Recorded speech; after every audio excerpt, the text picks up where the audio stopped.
Tudo bem, Josevão? Tudo bom. Você me ouve bem, né? Bem, muito bem. Tá parecendo, a situação do Rio parece a do Santa Cruz no América Mineiro do Campeonato Brasileiro, viu, meu caro Josevão?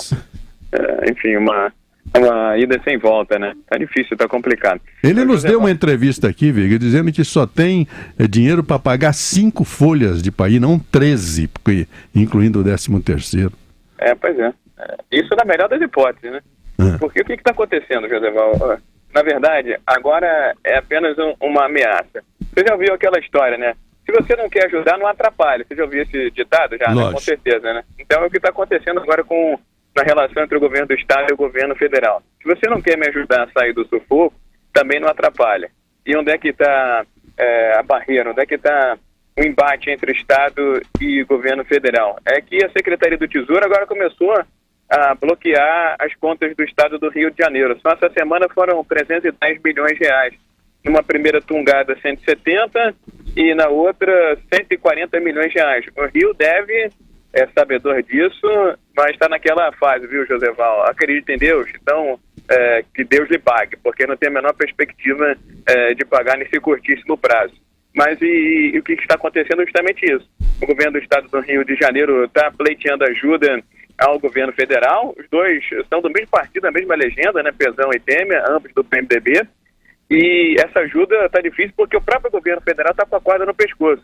Mas agora o governo federal começou a bloquear as contas do Estado do Rio de Janeiro, que de certa forma ingessa, inviabiliza pagamento de fornecedor, de servidor, paralisa a máquina do Estado do Rio de Janeiro. Por isso, o governador Pezão, enfim, num ato assim limítrofe, está dizendo o seguinte: se vocês não desbloquearem as nossas contas, ou se continuarem fazendo isso, eu vou solicitar ao governo federal uma intervenção. Em última análise, numa situação limítrofe, meu caro Joseval e ouvinte da Jovem Pan, se o Rio de Janeiro entrar nessa situação, ou seja, sofrer...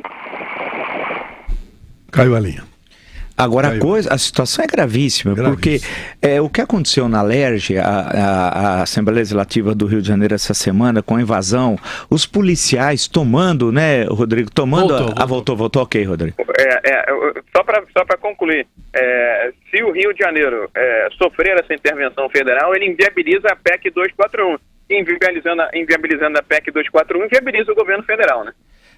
É uma situação gravíssima, porque policiais civis e militares, o que eles fizeram na Assembleia Legislativa, tomando a Assembleia, é uma coisa assim, e ameaçando agora a greve. O que vai acontecer é que, e tudo indica, que a Força Nacional que tem de voltar ao Rio, que recém saiu do Rio, vai ter de voltar, e se essa situação manter a tensão que o cenário está desenhado, imagina você cortar 30% do salário do servidor.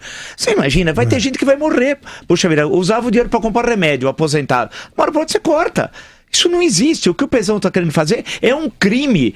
O que tem de ser feito é saber como é que o Estado chegou a essa situação, mas dizer que a conta vai recair sobre o servidor público, o aposentado, né? Aquele sujeito que trabalha, que se mata, onde já se viu. Isso é um absurdo. E olha, a situação de tensão, como você relatou, vai ser muito grande e não vamos nos admirar, infelizmente, se as Forças Armadas forem deslocadas para o Rio de Janeiro. Porque é o seguinte, se policial civil e militar fazer greve, numa cidade em que o crime organizado tem o domínio, em que a Força Nacional não terá condições suficientes para manter a ordem, a situação vai ser muito grave no Rio de Janeiro. Nós estamos próximos a uma tragédia. Agora, não é brincadeira. O problema é que essa medida extrema está relacionada ao fato de o Estado não ter mais dinheiro para pagar salário. Nem aposentadoria. Então foi uma atitude extrema, porque eles estão tentando tirar de onde podem, não é, Viga? Inclusive com taxação, com aumento de impostos. O problema não é só perder salário também, tem inflação aumentando em função de aumento de tarifas, corte de benefícios, programas sociais, é um caos mesmo, né, Viga? Enfim, o projeto que aumenta a contribuição previdenciária parece que esse subiu no telhado. Esse não passa, né? Ele já sentiu que das ruas vem a reação, e a reação pode ser essa que aconteceu na última terça-feira com a invasão do Parlamento Fluminense. Meu caro professor Vila, inclusive, o comandante daquele batalhão responsável pelo policiamento da Alerj na terça-feira, ele foi exonerado agora nas últimas horas.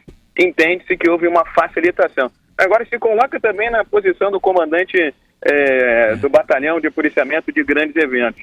Ele está ali para impedir a entrada na LERJ de colegas que ele vai trabalhar no dia seguinte. Uma situação bem difícil, né? Porque aquela manifestação foi liderada justamente pelas forças de segurança. Realmente, o Rio de Janeiro está num mato sem cachorro e daqui a pouco vai sair faísca aqui no Rio de Janeiro, porque sabe quem está por aqui, minha cara Denise? O nosso ministro da Fazenda, Henrique Meirelles, vai conversar com empresários na Firjan e deve ter um tete-a-tete com um pesão para aparar as arestas. Porque o bloqueio de verbas acabou precipitando uma situação ainda mais difícil para o Rio de Janeiro. O Rio de Janeiro está tentando administrar com aquelas medidas, parte delas não vai passar mesmo, que fere a legislação, mas ele tentava garantir algum reforço, a reestruturação de caixa. Agora, esse bloqueio segundo, em seguida, acaba criando uma situação inviável mesmo. Exatamente. O Rio leva muito tempo, numa crise que está, para oferir tributos, recursos e impostos para perfazer esse total aí de 310 milhões de reais. O que mostra que a situação é crítica, né? Porque a segunda cidade mais importante, o segundo estado mais importante do Brasil depois de São Paulo, para fazer 300 milhões de caixa, leva aí uma semana, 2 semanas, porque realmente a arrecadação está muito, mas muito baixa, companheiro. Mas não foi um dado da natureza, isso que é importante. Não é um furacão, nada, né? Não é um tsunami que você não controla, foi ação de administradores públicos que produziram isso. E também foi um tsunami, né? E o criminoso principal é o Sérgio Cabral, que tá soltinho aí o Sérgio Cabral, né?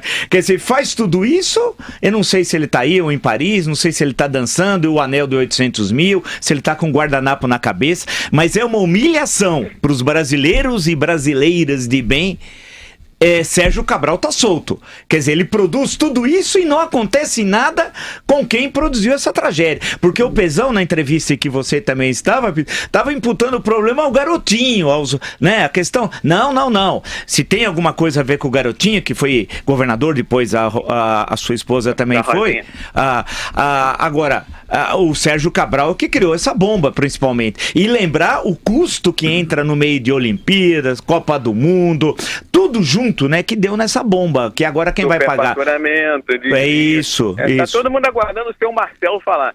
Se o seu Marcelo falar, aí acho que vai até Pedro Álvares Cabral, viu? Olha, vai ter problema com os 13 navios que acabaram sendo 12 caravelas que chegaram à Bahia, porque uma afundou no caminho, a coisa já começou mal na expedição do Cabral, mas vai atingir até o Pero Vaz Caminha, que diz que ele recebeu um sobrepreço pela carta.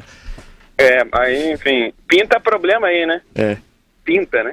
Ok, meu Rodrigo Viga. Bom dia, bom trabalho. É bom lembrar que Pita é uma das embarcações do Colombo, que são 3. Boa piada essa daí.